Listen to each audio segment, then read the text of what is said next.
Welcome everybody to the third Guitar Stars event. This is a series of professional development events where we bring in people from the outside world to work with our students and inspire our students. I'm an associate professor of music at Lehman College and also a very proud alumnus of the class of 1995. I want to introduce our guest today, who's just an amazing person who is so generous with his talent, and he did the Pacheco Jazz Fest with us and is now back for the Guitar Stars event.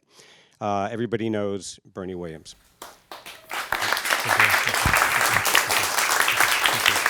Thank you. So I'm gonna tread a little bit lightly on the Yankee part, because we all know that. I mean, we all know that like the sun rises and sets. So that's good. So Bernie's born in Puerto Rico, and this I really identified with. His dad was a merchant marine and brought home a guitar from Spain, a flamenco guitar. And I remember the very first time I got my instrument, and if you fall in love with it, you'll never fall out of love. And I love this, the story of getting that guitar. And of course, Bernie, an amazing athlete. Very few people can do two things at once, and most people are pretty skeptical of that. So I'll run down how I didn't actually meet Bernie this night, but there was this event called Love Rocks at the Beacon Theater, and literally half the great guitar players in the world were there. And I'll give you an example. Emmylou Harris, Norah Jones, Keith Richards from the Rolling Stones, Donald Fagen, Steely Dan, Billy Gibbons, ZZ Top, Mavis Staples, Ziggy Marley, Trombone Shorty, Patti Smith, and Ann Wilson from Heart. So Ann Wilson comes up, and my brother and I were emceeing that night, and all of a sudden Bernie's standing next to me, and my brother said, "Go say hello to him." I said, "Nah, I can't say hello to him. You say hello to him." And we didn't. But anyway, I got to say, in this amazing group of musicians, Bernie just killed it, and everybody knew he killed it, and I was so excited to see it because being a brother of a movie star, I know that, and in a band with a movie star, I know that most people are skeptical that people can do two things at once. And Bernie really showed that he could, and I'm a fan for life now. So in terms of his achievements, he wrote a book called Rhythms of the Game, which I didn't realize I really want to read, because it covers the relationship between musical artistry and athletic performance. That would be something I probably couldn't actually identify with, but I would like to hear about it. His second album, Moving Forward, went to Billboard #2 in contemporary jazz and spawned 2 #1s and also got a Latin Grammy Award nomination.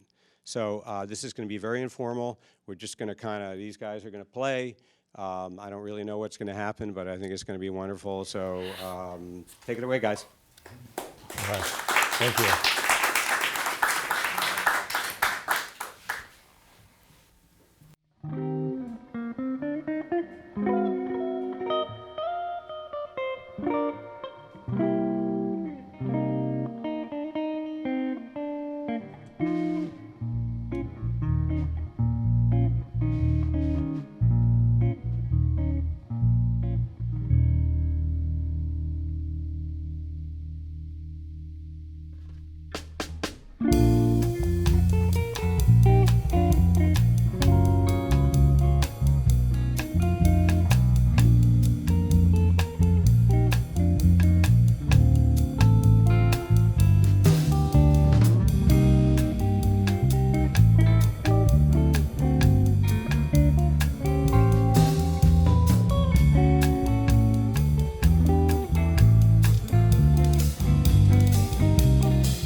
That was amazing. I'm going to introduce Professor Robert Winbiel, who is going to introduce the cats in the band.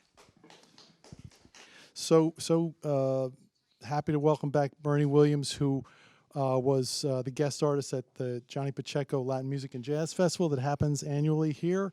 That my colleague on the drums over there, I'm going to introduce him right now, is Professor Alan Molnar, is the producer of that festival. Professor Alan Molnar. Okay, so you've met Bernie Williams, also known as number 51. So I wanted also to introduce the man who just played that beautiful chord melody on the bossa nova called Triste by Jobim, one of his most beautiful tunes. That's Gregory Morello.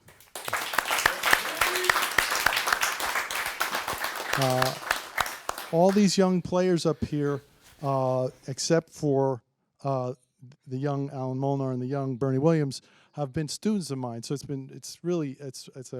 just a great experience to work with these young people and see them grow in the Lehman program. I'm like Professor Bacon. I came back to school later in life and more than filled in holes, got some degrees, and studied with some professors in this room. So I'm glad to see them here. And I'm going to say that this well, I'm not going to introduce these guys until they come up. Right, so what's the next one on the list there, please? Mercy. It is. Okay, so I'm going to call up, before I call him up, I just want to say Gregory Morello did just give his senior recital on Monday night, and it was fantastic. He had like a full house, and he picked the tunes and just did a great job. Okay, so I'm going to call up now another student of mine, Mr. Nathan Rodriguez on guitar. Please welcome Nathan.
me a curveball there.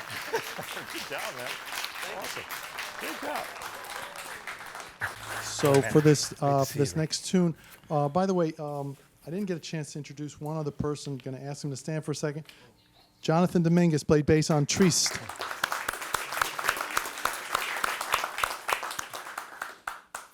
He played, he studied guitar with me for a while, and he's also studied bass with Professor Lee Marvin. So now I'm going to introduce a new student, transfer student, came in this semester, been working with him, and his name is Federico Diaz. And we're gonna continue with a song by the great jazz pianist named Horace Silver. It's called "Song for My Father."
Good job, man. Thank you. Yeah, awesome. I really like the selections that you guys came up with because they're so melodic. All these tunes have just great melodies, and I love hearing it. It's great. You want to introduce the next one? Yeah, thank you. Okay, so once again, Federico Diaz. Awesome, man. We're gonna continue bringing Nathan back up. Nathan Rodriguez, Oh, boy. and we're gonna play some bebop. So this tune is called Donna Lee. Some people say that they think Miles Davis wrote it. Not sure, but he's certainly on the original recording. Miles and Charlie Parker playing Donna Lee. So Nathan takes this treacherous head, and Bernie and I will follow along. Right? Okay. Drop it. Donna Lee. Put your seatbelt on. See you on the other side.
How did you guys know how to end that song? I mean, that tune. Like all of a sudden, you all looked at each other and boom, it was ended. I'm amazed. How did you do that? We were here. The end of the page? We need somebody directing traffic. You just look at each other. Traffic was suitably directed in that one. That was great, guys. Why don't we take questions and answers now, and then we'll finish it up with a couple more songs. So anybody have questions for Bernie or any of the professors or the students? Hold on a sec. You need to talk into this. So first of all, this was wonderful. Thank you, all of you. It was great. I have a couple of questions for my hero, Bernie Williams. A couple? First of all, when you were playing baseball, how did you integrate the two? Did you bring your guitar along on the road, or what? You know? Oh yes, yes. I played a lot of guitar when I was playing baseball. I think I started both around the same time. I was around 8 years old. Oh, I'm so sorry. Yeah, I was around 8 years old when I started, and it was all a means to an end. My mom was an educator for 40 years in the public education system in Puerto Rico, where I grew up, right? So she wanted me and my brother to be well-rounded, education-wise. So in her vision, we needed to be really strong in academics, but part of the well-rounded education had to include arts and music and sports. So in her mind, we were going to be the next Williams doctors or architects or engineers, but I ended up just being a Major League Baseball player instead. But my brother, he is a lawyer down in Puerto Rico, and he's also a cellist. He plays in the Philharmonic down there. So I give them a lot of credit, and I'm so grateful for having the opportunity to, for them to raise us that way, because I have an understanding of music that maybe the average sports person may not have. And it has helped me so much in my training, in my dealing with adversity, in my just anything that I had to do with being a better athlete. Music has been right there with it. Yeah, I usually took my guitar to road trips, bus rides, plane rides. I used to sit right behind Derek in the plane, and I would bring my acoustic guitar, start playing, and he would be like, if he was in a good mood, he would sing with me, like some Lionel Richie stuff. But if he wasn't, he was like, dude, I'm trying to sleep, man. Shut that off.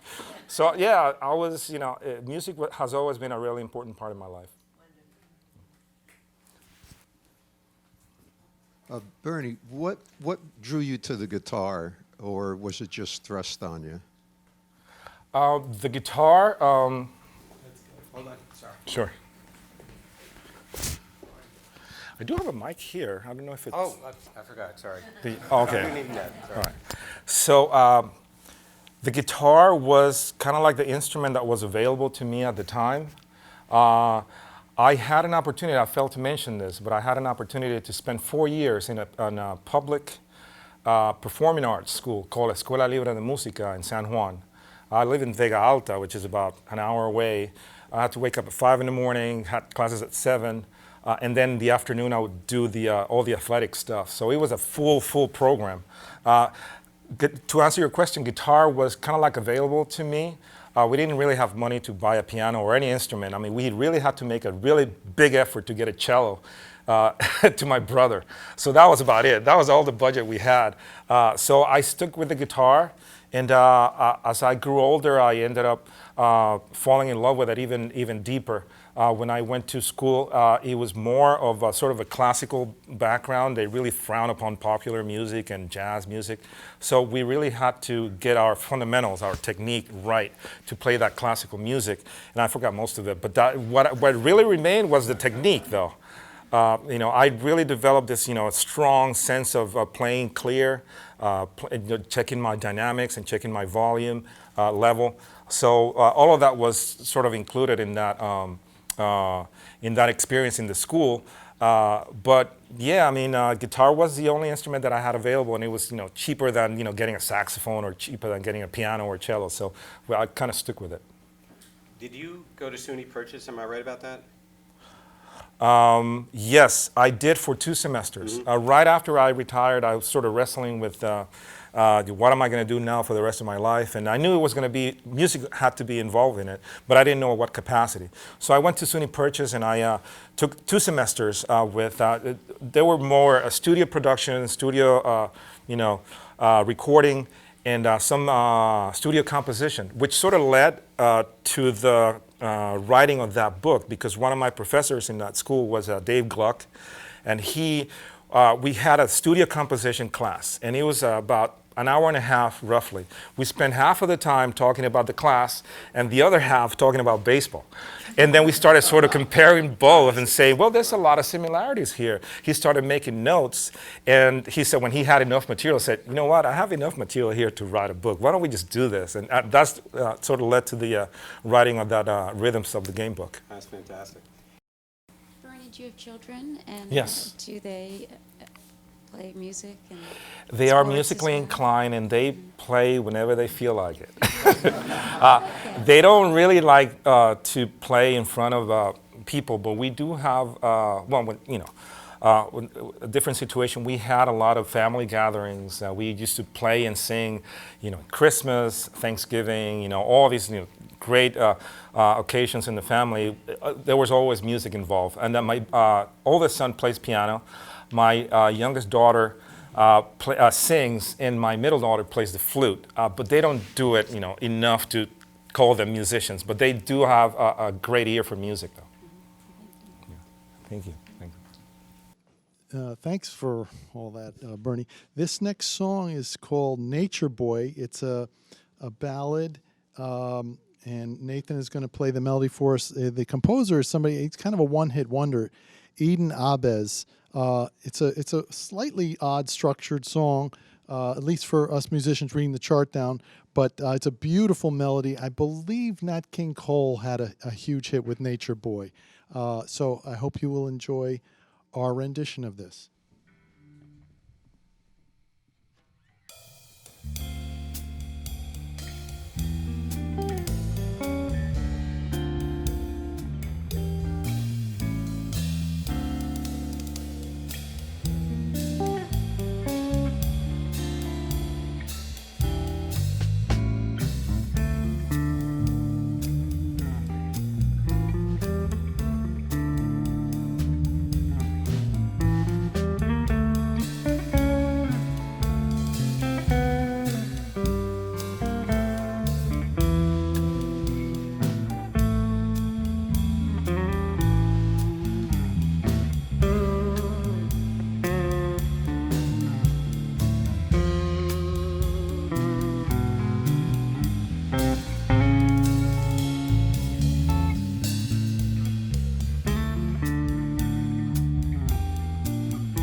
So we have time for one more tune, and I want to thank you all for coming to Guitar Stars, and there will be many, many more to come as the years go by. And of course, Alan and Rob, thank you so much for the hard work you put into this, and students who, you guys are amazing, and just, you're so well-rounded in terms of your skills, and I'm very proud that you're a part of Lehman College, because you are amazing. And of course, Bernie, thank you so much. You're such a generous man, and to come and do this with us, and it was a real thrill for us, and thank you so much. It was great. I had a great time. Good job, man. Thank you. So we're going to play this last tune, then I'm going to whisk Bernie out, and thank you again for coming. Bye. I'll just want to say one more time before I count it off. I'm going to run down. Nathan Rodriguez. Gregory Morello on bass and guitar. Federico Diaz. Good job on the Donald, man. And Jonathan Dominguez. Yeah, man. So thank you all for coming. I want to say that it's been a pleasure to meet Bernie again. And I just want to tell one little anecdote before we play this tune, which I remember just very clearly from the festival. Bernie was playing with my guitar ensemble, which a lot of these guys are in, and I said, "You'll play these 3 middle tunes, right? You know, and then the last tune, you don't play that one, okay?" And he says, "That's fine. I'll just sit here." And so we played, and they were, I think they were mostly jazz tunes that Bernie played on. The last tune, sort of as a tribute to David Bowie, was we did Heroes. And as the tune got going, I'm sure a lot of you can hear this tune in your head. It's one of the great rock and roll anthems of all time. And Bernie was sitting there like this, and about a minute into the song, he couldn't take it anymore. He leaned over and he started reading the music of the guy next to him because he didn't have the chart. And he was grooving along playing Heroes with us. And it was just such a great moment because I could just see, I think I have some similar roots to Mr. Williams here, you know, and when he talked about Twisted Sister and Darius Brubeck, I knew that for sure because I'm a Beatle kid. But then, you know, I discovered Miles Davis, I discovered all kinds of music. And when he talked about being able to play in different environments, I hope that my students here are listening to that because that's the whole thing about learning to read music, learning to play your scales and arpeggios well, learning to play in good time, understanding the harmony of the tune. These are all going to help you to play in different environments, not just one niche. So anyway, I'll get off my soapbox now, and I will introduce the song called Sweet Georgia Brown. We're going to do a sort of New Orleans thing to this. Okay?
job, man.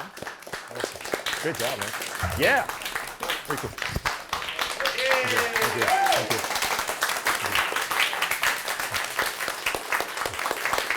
Thank you. Take a bow. Take a bow.